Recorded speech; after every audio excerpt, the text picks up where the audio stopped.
साहब ये आप लोग गवर्नमेंट को कैसे अप्रोच किए साहब? जो नवे अग्रवाल आ रहे जो अनडेवलप है, हमारा फर्ज है ये भवन उनके काम आना, ये भवन में उनको बुलाना, उनकी तकलीफ पूछना और उनके प्रॉब्लम को सॉल्व करना, तो ही हमारा डेवलप होने का मतलब है। अगर हम डेवलप होकर हम घर में बैठ गए और उनको हवा में छोड़ दिए तो सरकार कब तक सपोर्ट करेंगे साहब? अब जैसा शादी होगी साहब तो इसमें रिबेट होगा? नहीं, शादी होंगी, अगर नीडी परिवार है उनको फ्री में देंगे साहब। अच्छा, 100% फ्री में देंगे। और जितनी भी हमारी अग्रवाल समाज की शाखा है, अगर वो लोग ये भवन इस्तेमाल करेंगे, खाली उनसे मेंटेनेंस का खर्चा लेंगे। अच्छा क्योंकि साहब ये अभी ये काम कहाँ तक पहुँचा साहब अभी ये काम जो है ए ब्लॉक का काम फुटिंग लेवल तक हो गया है साहब। यहाँ पे 35 पिलर का काम हो गया है फुटिंग लेवल तक, और कल से प्लिंथ बीम का काम शुरू हो जाएगा जी। और ए ब्लॉक का पूरा रिटर्निंग वॉल भी हो गया है जी। और सेकंड बी ब्लॉक जो सेमिनार बिल्डिंग आ रहा है 5 फ्लोर्स का, उसका भी कल से फुटिंग का काम शुरू हो गया है।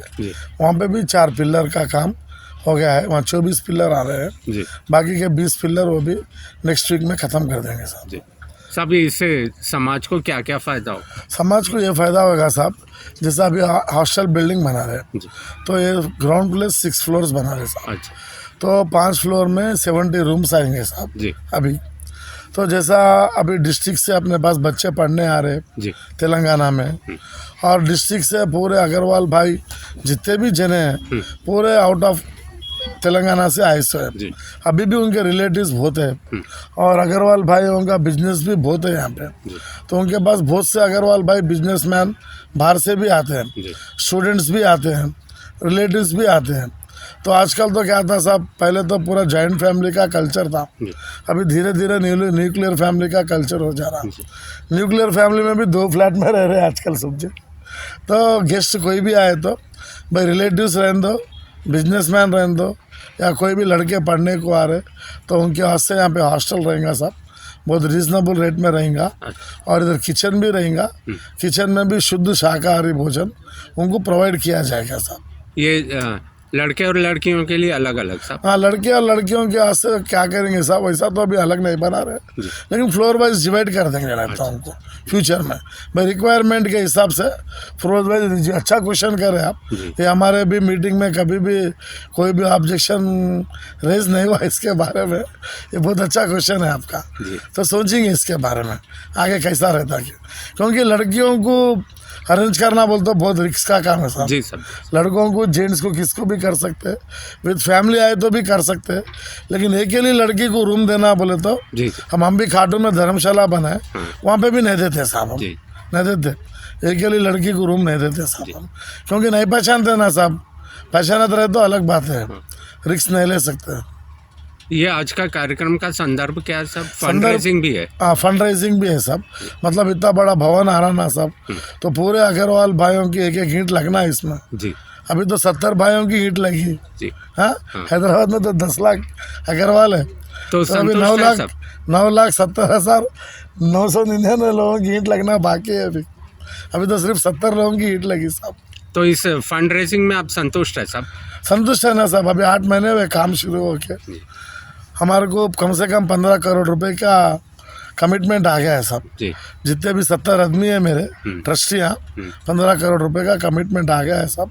उसमें फंड्स भी आ रहा है, काम भी बहुत अच्छा चल रहा है, फास्ट चल रहा है, हमारा कॉन्ट्रैक्टर भी अच्छा है, और हमारे 70 ट्रस्टियाँ भी बहुत अच्छे हैं, मतलब उनका इतना सपोर्ट है, शायद मैं अपने शब्दों में उनकी तारीफ नहीं कर सकता हूँ, उनका धन्यवाद ही दे सकता हूँ मैं।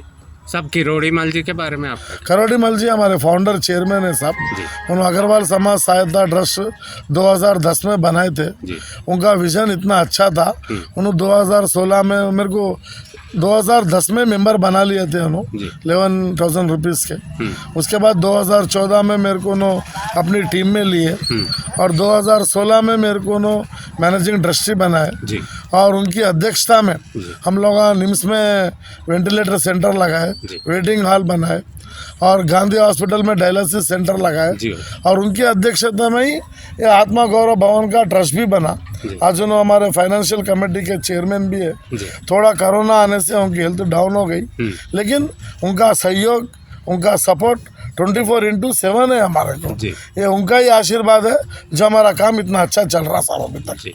बगैर उनके आशीर्वाद के हमारा काम इतना अच्छा नहीं चलता था साहब। साहब नरेश चौधरी जी भी नरेश चौधरी जी भी सहायता ट्रस्ट के फाउंडर है उन्होंने। जी जी हाँ जैसा करोड़ीमल जी का सहयोग है, नरेश चौधरी जी का भी सहयोग है। ये उनका आशीर्वाद ही है जो इतना अच्छा काम चल रहा है यहाँ पे। जी। तो अभी तक जो कार्य हुआ वो पूरी तरह से आप हम मैं संतुष्ट हैं? 100% सहमत हूँ। हमारे को नरेश चौधरी जी का, करोड़ीमल जी का और जितने हमारे पूरे 800 मेंबर है जो 11-11 हज़ार रुपये दिए थे, जी। उनका पैसा जो है बैंक में एकदम सेफ है, एफडी करे से है। वो पैसों से हर साल हम लोग बच्चों को स्कूल की फीस बांटते, नीडी पीपल को हॉस्पिटल में जो है हमारे बस में जितना है उतना खर्चा देते, गरीब लड़की की शादी है तो उनको भी मदद करते। जो 800 मेंबर 11,000 रुपये दिए थे, उनका एक एक पैसा एफडी है। जी। हम जो भी खर्चा करते हमारी जेब से ही खर्चा करते, लेकिन वो 11,000 रुपये के ब्याज में से 5 पैसे भी खर्चा नहीं करते। जी। अब ये नया ट्रस्ट भी बनाना क्यों जरूरी है, इसको दुनिया का पैसा लग रहा हाँ। और गवर्नमेंट का कानून जियो भी क्या है, पूरे अग्रवालों को मिला के एक नया आत्मा गौरव भवन ट्रस्ट बनाना, जी। तो उससे फंड्स आएंगे। अब वो 11-11 हज़ार जो 800 मेंबर दिए वो तो बैंक में एफडी कर दिए, वो तो निकाल नहीं सकते। और 1 करोड़ रुपए से बिल्डिंग बनता भी नहीं ना हाँ। सर, तो नवे ट्रस्टियाँ लेना जरूरी है। उनका बगैर सहयोग के बिल्डिंग तो बनेगा नहीं ना जी। सर। साहब ये आप लोग गवर्नमेंट को कैसे अप्रोच किए साहब? साहब गवर्नमेंट को अप्रोच बोलते मैं पेपर में पढ़ा था साहब जी। कि गवर्नमेंट पूरे समाजों को जमीन दे रही बोलती। हम्म, तो मैं अपॉइंटमेंट लेके सीएम ऑफिस तक गया। हम्म, एज ए मैनेजिंग ट्रस्टी मेरे को लेटर देने का राइट था। जी। मैं गवर्नमेंट में लेटर दिया साहब, हम्म, और सीएम साहब भी उनके सेक्रेटरी भी डायरेक्ट भाई ये पूछे कि अग्रवालों को के पास तो पैसा बहुत है, उनको ज़मीन की फ्री में क्या जरूरत है। अच्छा। तो हमने उनको एक ही रिक्वेस्ट करा, साहब हमारे पूरे रोज जो 300-400 साल पहले हैदराबाद आए थे जी। और हम लोग यहाँ पे बिजनेस कर रहे हैं और हम लोग रेवेन्यू जनरेट कम्युनिटी है साहब। हमारे को ये चाहिए कि तेलंगाना भी हमारा है, क्योंकि हम तो हमारा देश छोड़ के आ गए। आज विलेज मलकपेट बोल के लिखता हूँ, मैं मलकपेट में रहता हूँ, हाँ, मंडल सैदाबाद लिखता हूँ, डिस्ट्रिक्ट हैदराबाद लिखता हूँ, स्टेट तेलंगाना लिखता हूँ। तो फिर तो मैं तेलंगाना का वासी होना जी, साहब, जी। तो फिर हमारे को भी रिकॉग्नाइजेशन मिलना है ना साहब। तो उन्होंने हमारा मान रखा, हमारे को आत्मा गौरव भवन बनाने के वास्ते 3 एकड़ जमीन दी। हम सरकार का बहुत बहुत तहे दिल से पूरा अग्रवाल समाज, हिंदुस्तान का नहीं पूरे वर्ल्ड का, उनका शुक्रगुजार है साहब, तेलंगाना सरकार का शुक्रगुजार है। मगर वो बोल रहे थे वोट हमको ही दो केसीआर। सब देखो वोट की राजनीतिक तो अलग है, अब इसके बारे में मेरे को नहीं पूछे तो भी अच्छा है, क्योंकि वोट अलग है, सरकार का काम करने का तरीका अलग है। सरकार तो वोट के वास्ते नहीं दी, सरकार क्या बोल के दी भाई, सरकार तो देखो कोई भी सरकार रहने दो, पब्लिक का भला ही चाहती है, लेकिन सरकार भी भला कितना करेंगी साहब। अब जो 300-400 साल से हमारे पूर्वज यहाँ पे आके रह रहे, बिजनेस करके डेवलप हो गए, और जो नवे अग्रवाल आ रहे जो अनडेवलप है, हमारा फ़र्ज़ है ये भवन उनके काम आना, ये भवन में उनको बुलाना, उनकी तकलीफ पूछना और उनके प्रॉब्लम को सॉल्व करना, तो ही हमारा डेवलप होने का मतलब है। अगर हम डेवलप होकर हम घर में बैठ गए और उनको हवा में छोड़ दिए तो सरकार कब तक सपोर्ट करेंगे साहब। अब जैसा शादी होगी साहब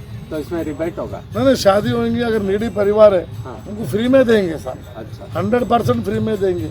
और जितनी भी हमारी अग्रवाल समाज की शाखा है, अगर वो लोग ये भवन इस्तेमाल करेंगे, खाली उनसे मेंटेनेंस का खर्चा लेंगे, अच्छा। क्योंकि देखो पूरे अग्रवाल भाइयों के फंड से ये भवन बन रहा साहब। जी, जी। मेंटेनेंस के वास्ते तो होना ना साहब, हाँ, साहब। बगैर मेंटेनेंस के तनख्वाह भी देना पड़ेगा, साफ सफाई भी देना, करंट भी रहेगा।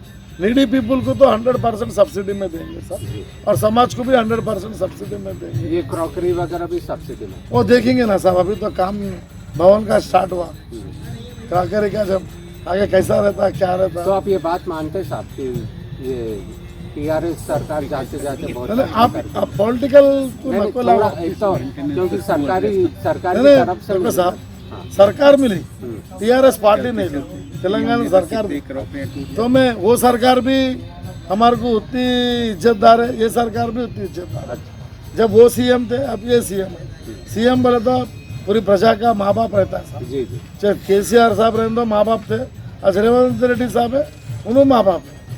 समझे ना सर। देखो सरकार तो सरकार ही जी रहेगी, हो सर। जमीन सरकार दी। अगर टीआरएस पार्टी देती तो हम टीआरएस का नाम बोलते थे, हाँ। टीआरएस पार्टी नहीं दी, तेलंगाना सरकार दी साहब। जी ठीक है, धन्यवाद।